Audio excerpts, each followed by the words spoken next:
ऐसी ही सरकारी नौकरी की वीडियो के लिए और प्रिपरेशन करने के लिए करियर सक्सेस का यूट्यूब चैनल सब्सक्राइब करें और बेल आइकन को दबाना ना भूलें। रेगुलर अपडेट के लिए आप हमें फेसबुक, ट्विटर, इंस्टाग्राम और लिंक्डइन पर फॉलो भी करें। I am Sheena, your educator, and आज हम जिस टॉपिक के बारे में बात करने वाले हैं वो टॉपिक कई लोगों के लिए बाएं हाथ का खेल है, पर कुछ स्टूडेंट्स के लिए ये बहुत ज़्यादा प्रॉब्लमैटिक होता है।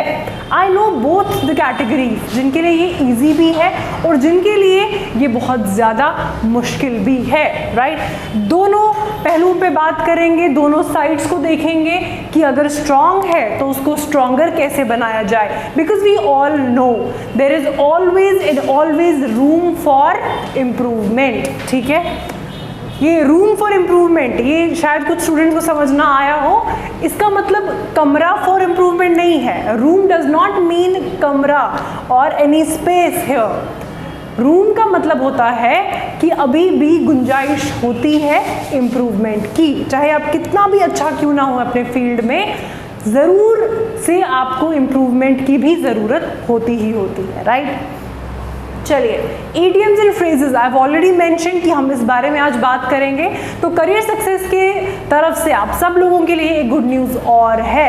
इन वीडियोस के साथ साथ आपको ये जो एप्लीकेशन आप देख रहे हैं बोर्ड पे जिसका नाम लिखा हुआ है, ये एक एप्लीकेशन है जो आप प्ले स्टोर से डाउनलोड कर सकते हैं। और क्या नाम होगा इस एप्लीकेशन का? आपको प्ले स्टोर में जाना है अपने मोबाइल फ़ोन में, वहाँ पर आपको लिखना है, you have to type my class by career success, right. Career success के प्लेटफॉर्म से ये मोबाइल एप्लीकेशन जो है ये लॉन्च की गई है, my class by career success. यहाँ पर आपको मेरी और बाकी एजुकेटर्स की बहुत सारी वीडियोस मिलेंगी फॉर फ्री, वो आप फ्री एक्सेस कर सकते हैं वहाँ से। इसके साथ साथ for quizzes you can go to this application, you can download this application and I'm sure this will not be a waste of your time and your energy, right। चलिए देखते हैं, बात करते हैं idioms की। ठीक है, बहुत सुना है अभी तक idioms and phrases, बहुत इंपॉर्टेंट है। कई क्लासेस जो आपने पढ़ी होंगी वहाँ पर आपको बाकी टीचर्स ने भी बताया होगा, स्कूल में बताया होगा, कॉलेज में बताया होगा। और इंग्लिश की बात जब भी आए, idioms and phrases एक पार्ट एंड पार्सल है। किसका? idioms and phrases part and parcel है इंग्लिश सब्जेक्ट का। ठीक है, इंग्लिश का वोकैबुलरी सेक्शन, चाहे आप इंग्लिश लिखें, देखिए इंग्लिश बोलने में, जिसको स्पोकन इंग्लिश कहते हैं, और लिखने में फ़र्क होता है। There is a massive distinction between spoken English and written English. तो ये जो स्पोकन इंग्लिश का पार्ट बनता है आपका idioms एंड phrases, और आपका रिटन इंग्लिश का भी पार्ट बनता है, लेकिन हम इसको कवर करेंगे सिर्फ और सिर्फ आपके एग्जाम पॉइंट ऑफ व्यू से। किससे? एग्जाम पॉइंट से। ठीक है, एग्जाम में इडियम एंड फ्रेजेस आपको पूछा ही पूछा जाएगा। ठीक है, बात करते हैं पहले कि आखिर इडियम्स एंड फ्रेजेस जो ऑलरेडी इतना ज़्यादा हाइप्ड है वो है क्या। ठीक है, देखो पहली चीज़ जो हम पहले हैशटैग में पढ़ेंगे वो होगा what are idioms and phrases, कि आखिरकार क्या है ये इडियम्स एंड फ्रेजेस। ठीक है, कुछ नहीं है, घबराने की बिल्कुल ज़रूरत नहीं है। क्यों? क्योंकि सिंपल ग्रुप ऑफ वर्ड्स हैं, सिंपल ग्रुप ऑफ वर्ड्स होते हैं whose meaning is different from the individual words that are used। मतलब क्या है इसका? अब ये सेंटेंस तो हमने लिख दिया, पर इसका मतलब भी समझते हैं। देखो, ग्रुप ऑफ वर्ड्स हैं, मतलब 2, 4, 6 वर्ड्स का एक ग्रुप होता है। ठीक है, एक शॉर्ट सेंटेंस जैसा बनता है और उसका एक मीनिंग होता है। इस इडियम एंड फ्रेज का, चाहे हम अब भरपूर पढ़ेंगे इडियम्स एंड फ्रेजेस, तो हर इडियम एंड फ्रेज का अलग अलग मतलब होता है। लेकिन जो वर्ड्स इस्तेमाल किए जाते हैं, जैसे मैं आपको बता दूं, जो ये आप लिख लीजिएगा, या तो इसका स्क्रीनशॉट ले लीजिए, अभी मैं साइड हो जाती हूँ, इसका स्क्रीनशॉट ले लीजिएगा पॉज करके, या फिर आप इसको राइट डाउन भी कर सकते हैं मेरे साथ साथ। चलिए, आई होप आपने ले लिया होगा स्क्रीनशॉट। देखो, इंडिविजुअल जो वर्ड्स इस्तेमाल किए जाते हैं किसी भी इडियम में, उनका जो लिटरल मीनिंग होता है, क्या कहा मैंने? ध्यान से सुनिएगा, उनका जो लिटरल मीनिंग होता है। लिटरल मीनिंग का मतलब होता है जो उनका लिटरेरी सेंस में मीनिंग यूज होता है। जैसे मैं कहूँ आई, तो आई का मतलब मैं कहूँ यू तो मतलब आप, ठीक है, ये इसका लिटरल मीनिंग है। लेकिन जब एक ईडियम में इस्तेमाल किया जाता है, ये वर्ड जब एक ग्रुप बना के ईडियम में इस्तेमाल किए जाते हैं, तो ज़रूरी नहीं है कि इन वर्ड्स का लिटरल मीनिंग ही रहे। जैसे मैं कहूँ बॉल्ट फ्रॉम द ब्लू, ठीक है, ऐसे कहूँ, या फिर आई यू का मतलब भी चेंज हो सकता है अगर वो एक ईडियम में यूज़ किया जाए। एक तरह का एक्सप्रेशन है, आप अपने कहने के तरीकों को एनहांस कर सकते हैं, इम्प्रेसिव बना सकते हैं, ब्यूटीफुल बना सकते हैं, और आप क्या कर सकते हैं, अपनी लैंग्वेज को अपीलिंग भी बना सकते हैं with idioms and phrases, right. लेकिन अपीलिंग वगैरह बनाएंगे हम पहले जब हमारा एग्जाम क्लियर हो जाए, तो उसके बाद भरपूर इस्तेमाल कीजिएगा, रिटन में भी और स्पोकन में भी, ठीक है। फिलहाल only exam point of view से हम कवर करेंगे। मुझे कमेंट्स में ज़रूर बताइएगा अगर आपको इस पर डिटेल्ड एनालिसिस चाहिए, अगर आप चाहते हैं कि आपकी स्पोकन इंग्लिश भी अच्छी हो, आपकी रिटन इंग्लिश भी अच्छी हो, एग्जाम्स के जो पॉइंट ऑफ व्यू है उसके साथ साथ अगर आप इन चीज़ों पर भी फोकस करना चाहते हैं तो ज़रूर कमेंट में लिखिएगा। मैं पूरी कोशिश करूंगी कि उस पर भी उस तरीके से, उस पॉइंट ऑफ व्यू से भी हम वीडियोस बना के आप सबके लिए अपलोड कर सकें, राइट। चलिए देखो, अब आपको ये तो समझ आ गया कि what are idioms and phrases. Basically क्या है, एक्सप्रेशंस होते हैं जिसको इडियोमैटिक एक्सप्रेशंस कहते हैं। इंग्लिश में क्या कहते हैं, idiomatic expressions. Basically group of words होता है जिनका मतलब बिल्कुल ही अलग हो जाता है उनके लिटरल मीनिंग से। जो इंडिविजुअल वर्ड्स मतलब आई, मी, यू, ग्रास, रूफ, ये सारी चीज़ें उनका मीनिंग चेंज हो सकता है। कैट्स एंड डॉग्स का मतलब चेंज हो सकता है अगर वो एक ईडियम में इस्तेमाल किए जाए, ठीक है। अब अगर हमने ये जान लिया कि इसकी परिभाषा क्या है, इसकी डेफिनेशन क्या है, तो ये भी जानना ज़रूरी है कि आखिर पढ़े क्यों, इम्पॉर्टेंट है क्यों। तो देखो, वाई इम्पॉर्टेंट, क्यों इम्पॉर्टेंट है ईडियम्स एंड फ्रेजेस। मैंने आपको अभी बता दिया कि एक इम्प्रेसिव लुक क्रिएट करने के लिए, इम्प्रेसिव लुक मतलब जब आप अपनी बात को नॉर्मली कहें, ठीक है। और दूसरा तरीका क्या है कि जब आप अपनी बात को एक इम्प्रेसिव लुक देना चाहे, एक अपीलिंग लुक देना चाहे, आपके वर्ड्स में एक अपील हो, तो आप क्या इस्तेमाल करें, ईडियम्स एंड फ्रेजेस इस्तेमाल करें, ठीक है। देखो, it makes the language more interesting, आपकी लैंग्वेज को इंटरेस्टिंग बनाता है। ये दो पॉइंट्स तो आप अच्छे से समझ गए। तीसरा एंड मोस्ट इंपॉर्टेंट पॉइंट अभी के लिए वो क्या है, मार्क्स, ठीक है। मार्क्स सब कुछ है आपके एग्जाम्स के लिए, राइट। कट ऑफ क्लियर तब होगा जब मार्क्स अप्रोप्रिएट होंगे, कट ऑफ तक पहुंचेंगे, ठीक है। तो मार्क्स आपके लिए बीइंग अ स्टूडेंट, ठीक है, बीइंग एन एस्पिरेंट, आपके लिए मार्क्स मोस्ट इंपॉर्टेंट है इस टाइम इडियम्स एंड फ्रेजेस को लेकर। देखो, आपको एग्जाम की जो प्रिपरेशन है उसको इंटीग्रेट करना है अपनी एग्जाम की लाइफ प्लस आपकी जो पर्सनल लाइफ है उसको। जब इनका इंटीग्रेशन होगा, मतलब ऐसा नहीं है कि भाई अभी हम एग्जाम्स के लिए पढ़ रहे हैं तो बाकी चीज़ें भूल जाओ, नहीं। आपको you have to grow as an individual. Exams की प्रिपरेशन करते करते भी आपको एज एन इंडिविजुअल अपनी पर्सनालिटी को वो बूस्ट देना है, तो ईडियम्स एंड फ्रेजेस समझना है, राइट। चलिए अब हम बात करते हैं मेन जो आपकी टॉपिक है उसकी। रीड द सेंटेंसेस बिलो, ठीक है। अब आपको मैं कहूँगी ये जो 3 सेंटेंसेस आपके स्क्रीन्स पर हैं, ठीक है, 1, 2 and 3, these are 3 sentences and all of them have an idiom or a phrase in them, ठीक है। कोई ना कोई idiom इसमें है, ठीक है।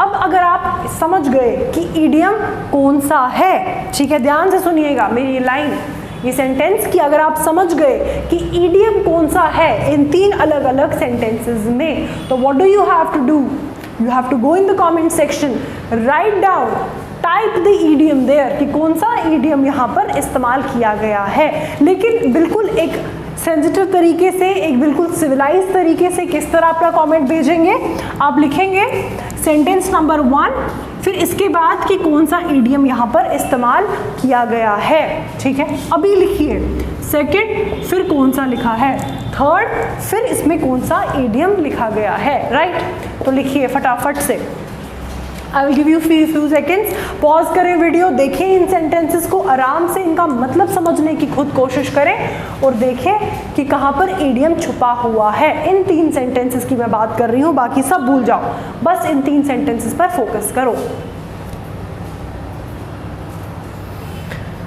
चलिए, आई थिंक आप लोगों ने लिख लिया है, पॉज कर ली होगी वीडियो। अब हम बात करते हैं, अब जिन्होंने लिख लिया है वेल एंड गुड, जिनको समझ ना आई हो कोई प्रॉब्लम नहीं है, आई एम स्टिल हियर। मैं आपको ये कवर करेंगे, क्यों हम सब कवर करेंगे, जिनको आता है वो भी और जिनको नहीं भी आता है वो भी देखेंगे। देखो, पहला सेंटेंस है वेयर अ रेनकोट, ठीक है, it is raining cats and dogs. क्या लिखा है ये? Wear a raincoat, it is raining cats and dogs. अब देखो, रेनिंग कैट्स एंड डॉग्स, ये जो इडियम है यहाँ पर, अब आप ये समझ गए कि बारिश की बात हो रही है। जब सेंटेंस में रेनकोट की बात हुई, रेनकोट तो हम नॉर्मल डेज पे नहीं पहनते हैं, एक सनी डे पे, ब्राइट डे पे you don't wear a raincoat, you wear a raincoat when you feel कि बारिश होने वाली है या फिर बारिश हो रही है, ठीक है। एक रेनी डे पे यू वेयर अ रेनकोट। तो क्या लिखा है? Wear a raincoat, it is raining cats and dogs. Raining cats and dogs, ठीक है। अगर हम, अब आप डेफिनेशन को समझो, ये जो ऊपर मैंने लिखा था कि इंडिविजुअल वर्ड्स का जो मीनिंग है वो ज़रूरी नहीं है कि ईडियम्स में भी वही मीनिंग इस्तेमाल हो, ठीक है। देखो क्या लिखा है, इसमें बात हुई है कैट्स की और डॉग्स की, ठीक है, कैट्स की और डॉग्स की। ऐसा हो सकता है कि आसमान से बारिश के साथ साथ कैट्स और डॉग्स गिरे, it is not possible, right. Probably cats and dogs, कुछ लोग सोच रहे होंगे कि नहीं पॉसिबल तो है, लेकिन अब आप ये समझो कि जो ये ईडियम है, ये जो एक्सप्रेशन यहाँ पर इस्तेमाल किया गया है, इसका मतलब होता है बहुत तेज बारिश हो रही है। क्या हो रहा है? बहुत तेज बारिश हो रही है। इसलिए कहा जाता है जब बहुत ज़्यादा बारिश हो रही हो तो क्या कहा जाता है? It is raining cats and dogs, it is raining cats and dogs.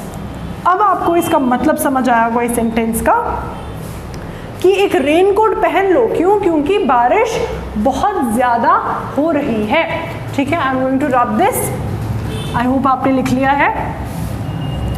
इसका मतलब अब हम ये भी तो कह सकते थे कि इट इज़ रेनिंग हैवीली, ठीक है, ये भी तो कह सकते थे ना कि इट इज़ रेनिंग हैवीली। लेकिन अभी मैंने आपको एक बात बताई कि आप अपने वर्डिंग में, अपने कहने के तरीके में जब एक इम्प्रेसिव लुक क्रिएट करने की कोशिश करते हैं या फिर इंटरेस्टिंग बनाना चाहते हैं अपनी लैंग्वेज को, तो you can use a idiom और a phrase.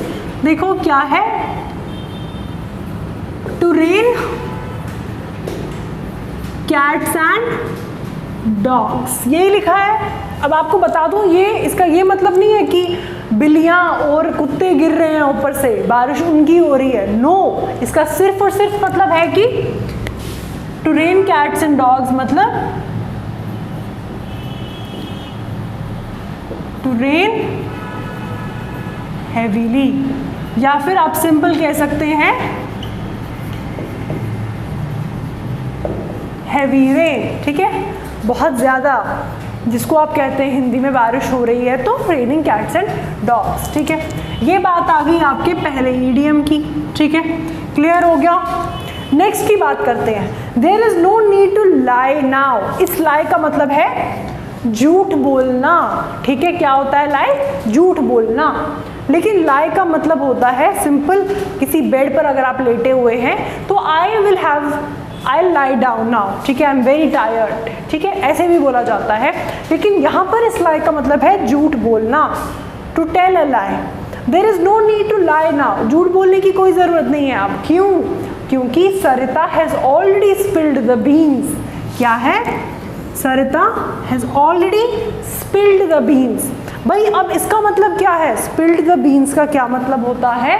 spilled the beans का मतलब होता है कि उसने राज जो था, जो सीक्रेट था, वो आउट कर दिया, ठीक है। जिस चीज़ को आप छुपाने के लिए झूठ बोल रहे थे अब ज़रूरत नहीं है। क्यों?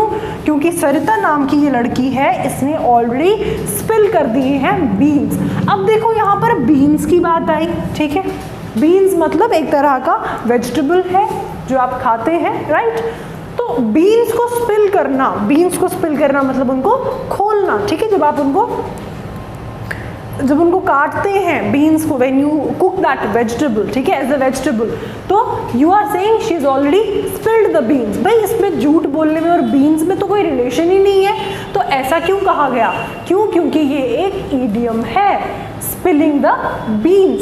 स्पिलिंग द बीन्स एक ईडियम है जिसका मतलब होता है किसी सीक्रेट को, किसी राज को आउट कर देना, ठीक है, राज कह देना, तो उसको कहा जाता है स्पिलिंग द बीन्स। तो क्या है? स्पिल द बीन्स, ठीक है। इसका वो मतलब नहीं है जैसे आप समझ रहे हो कि बीन्स को स्पिल करना, नो, इट जस्ट मीन्स कि क्या करना, to let out a secret. क्या होता है ये? To let out a secret, किसी सीक्रेट को कह देना, ठीक है। जब वो सीक्रेट अब सीक्रेट ना रहे तो क्या हुआ है? किसी ने स्पिल किए हैं बीन्स, मतलब जो भी राज था, जो भी सीक्रेट था वो बता दिया गया है, ठीक है। देखो आपका सेकंड हॉबी हो गया, there is no need to lie now, कोई ज़रूरत नहीं है अब झूठ बोलने की, Sarita has already spilled the beans. तीसरा देखो क्या है, third sentences, the death of his father came as a bolt from the blue to him. तो इसमें अब ईडियम जब हम पहचानेंगे तो ये है, ये आपका ईडियम है, बोल्ट फ्रॉम द ब्लू। क्या है?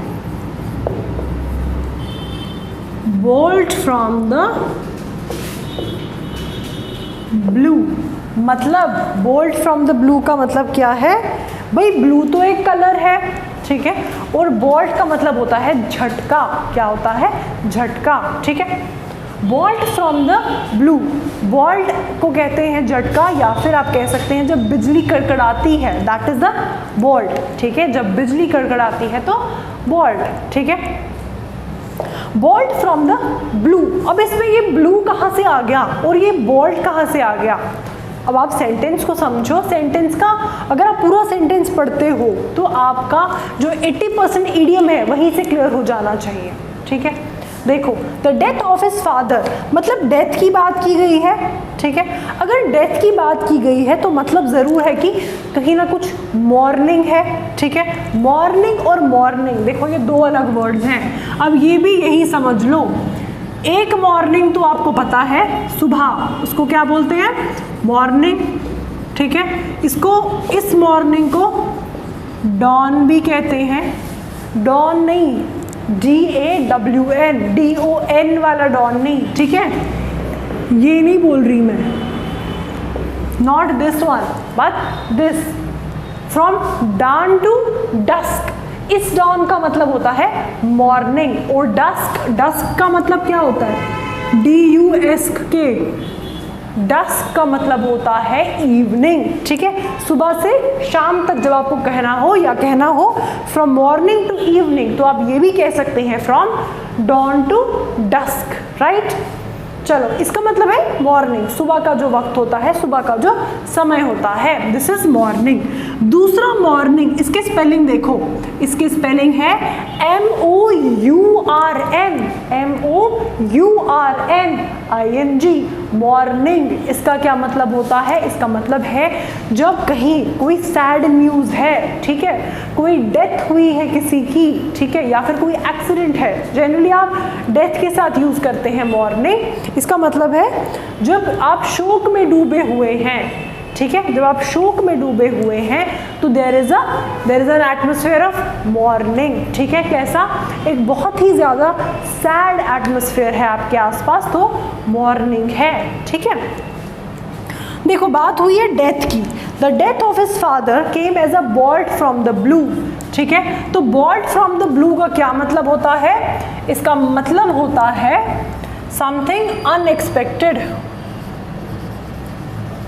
क्या लिखेंगे आप? Something unexpected. जब समथिंग अनएक्सपेक्टेड हुआ हो तो it is a bolt from the blue, something that is completely unexpected, जो आपने एक्सपेक्ट ना किया हो, that is what? Bolt from the blue. जो आपके लिए रादर शॉकिंग हो, डिप्रेसिंग हो, वो क्या होते हैं? That is a bolt from the blue. ठीक है, तो इन तीन की आज हमने बात की है इसमें। आई होप आपको ये क्लियर हुए हो। कोई डाउट हो, कुछ हो तो ज़रूर मुझे बताइएगा कमेंट सेक्शन में कमेंट करके। Thank you so much. This is me Sheena, your educator, signing off. Take very good care of yourself. I shall meet you very soon again.